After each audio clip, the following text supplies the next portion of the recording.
Moni Espanya, s'escolta bé? Moni? Hola, hola.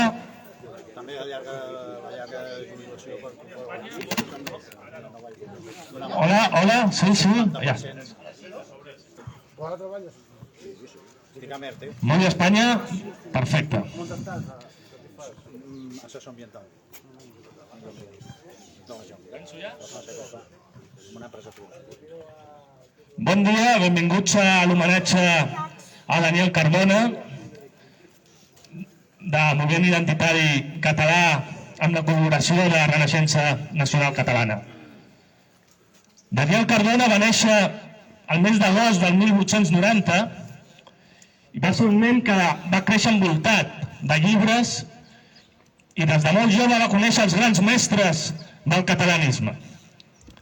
Per això es va vincular a la Unió Catalanista i a les seves joventuts i va aprendre anglès i alemany amb Rossell Vila i August Argimon, i història de Catalunya amb els professors Rubió i Tudurí i Rubió i Ors.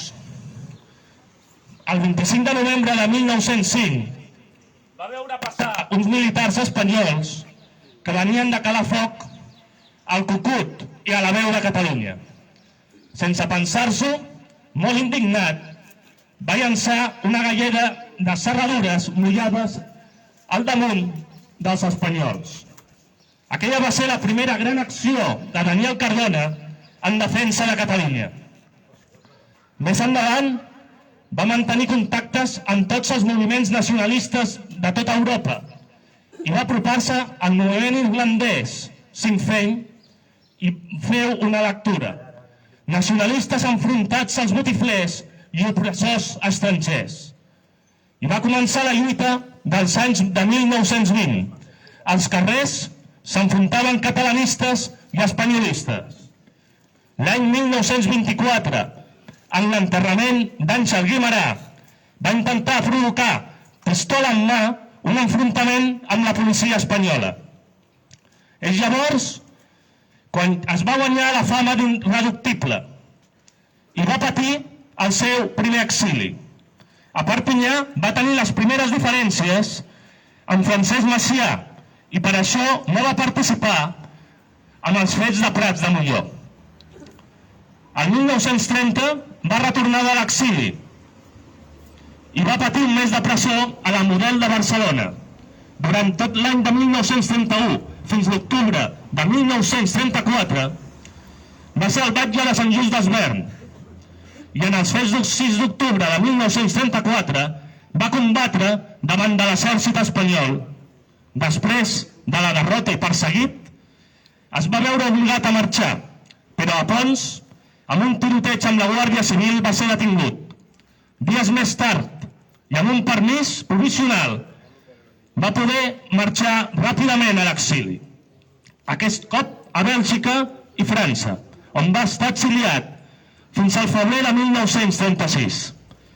Però poc temps després va començar la Guerra d'Espanya i el 10 de maig de 1937 va tenir una altra vegada d'anar a l'exili.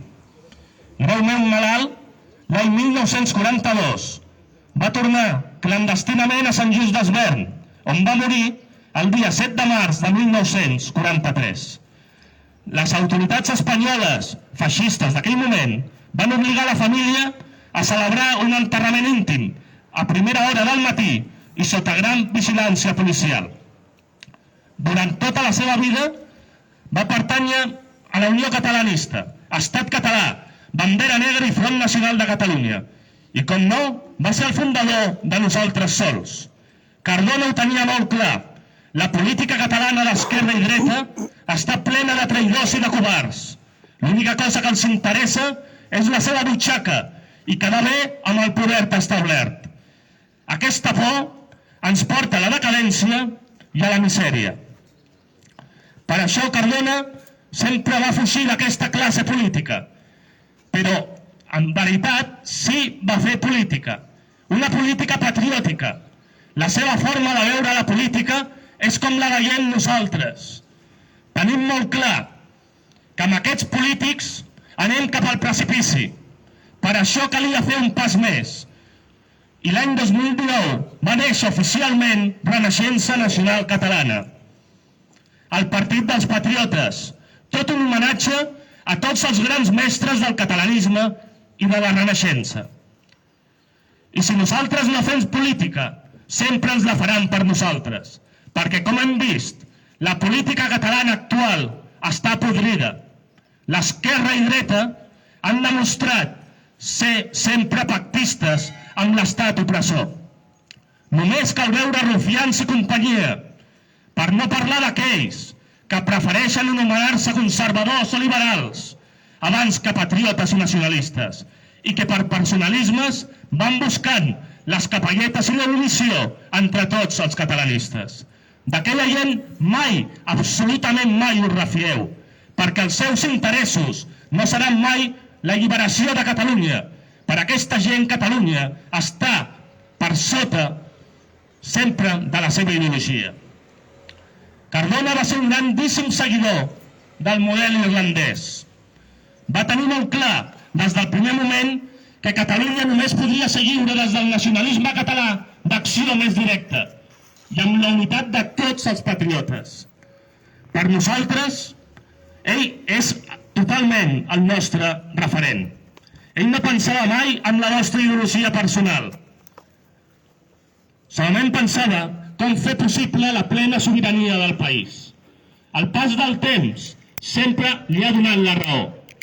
Només hi ha una forma d'aconseguir la llibertat nacional, amb sacrifici i heroisme, amb el cap ben amunt i defensant l'estat català fins veure el somni fer realitat.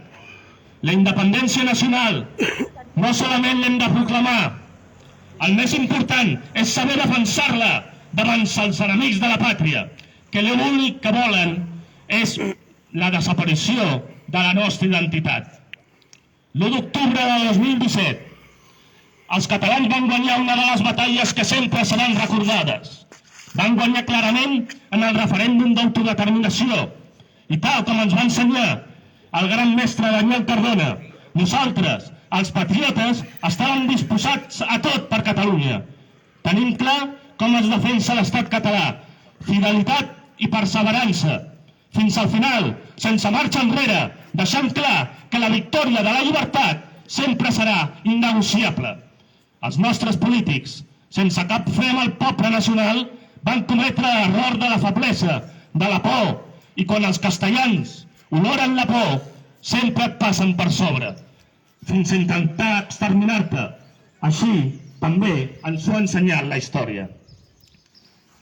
Avui en dia tenim un president, Pere Aragonès, que és la demostració de la feblesa, de la traïció, i demostra clarament que la política catalana està totalment esclavitzada per l'ocupació castellana. Taula del diàleg. Per què?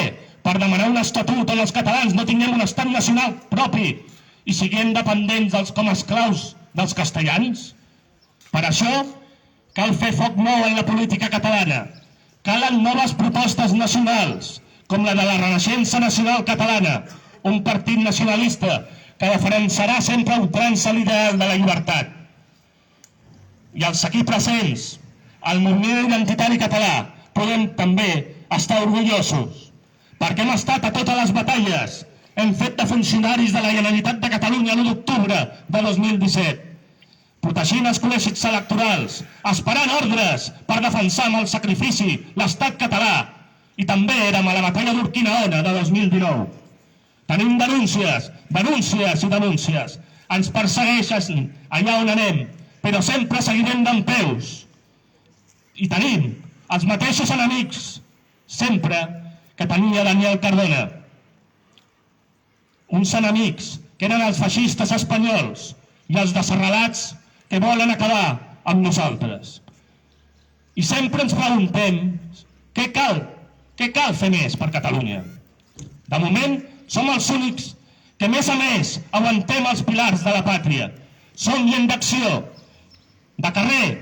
Alguns ens diuen que els idealistes com nosaltres, els que tenim la passió per la nació catalana, som ciutadans amb sentiment caducat, com si la seva forma de pensar internacionalista federalista de los amigos de los pueblos de España fos una idea moderna i pròspera.